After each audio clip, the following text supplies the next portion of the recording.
green flag. John Dean, doesn't get the best getaway from the exit of the corner, and through comes Patrick Gallagher to start to try and get the overlap on the outside. It'll be a brave man that can do that. He swung out very, very wide indeed. That's a tremendous restart from Gallagher. What a fantastic move, and it's 1, 2, 3 wide into turn 1. How have they made that work?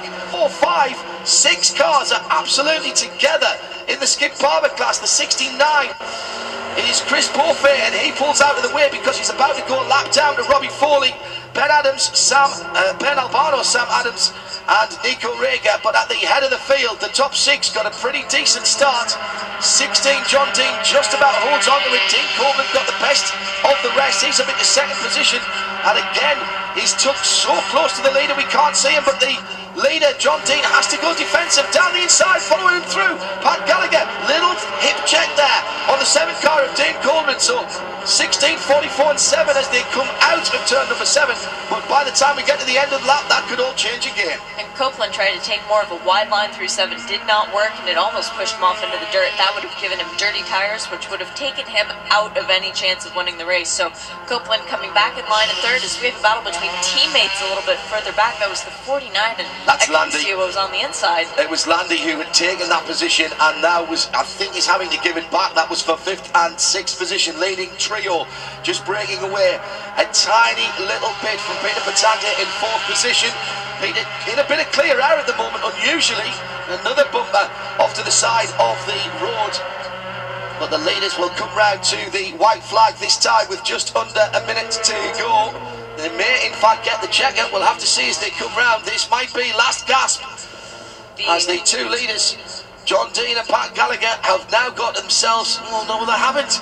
They absolutely haven't. Dean Coleman and Peter Patante are still there. It's anyone from 3 or 4 at the moment, Shay, and the John Dean has gone immediately over to the far right. That's not the racing line. He's driving on all the tyre debris, and that's going to compromise his grip as he comes down into the ultra-quick 17 in the braking area. Gallagher pulls out to driver's left. He's got the overlap. He's going to try and go around the outside. Thinks better of it now. Is he going to do the old over and under and try and cut it back, get the power on earlier? That's exactly what he's going to do. The 44 car is there, but so is Dean Coleman, the black car, number 7, in 3rd position. There's a flag waving. What colour is it? It's white. We've got another 3 3/4 miles of this. And I don't know if we can take this, John. This is too much excitement. Dean in 2nd right now. Gallagher goes for the lead, and Copeland making a big swing down into turn 1, stays in 3rd position. But it is a blanket would not cover all 3 of these cars. Gallagher in the lead just tips across to the right and finds, it's across to his left rather, and finds John Dean there. John Dean goes back through and retakes the lead. Lead changes twice in the first 3 corners.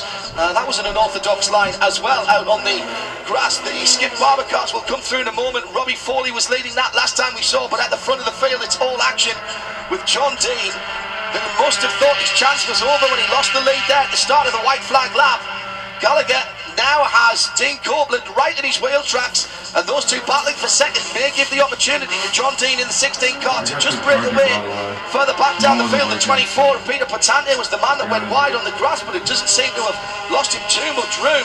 He's given up 4th position to Nate Sparks from Sebastian Landy and Drake Kemba. Carl Lustana is there as well, coming back from that early incident. The full course caution really helping the number 4 car.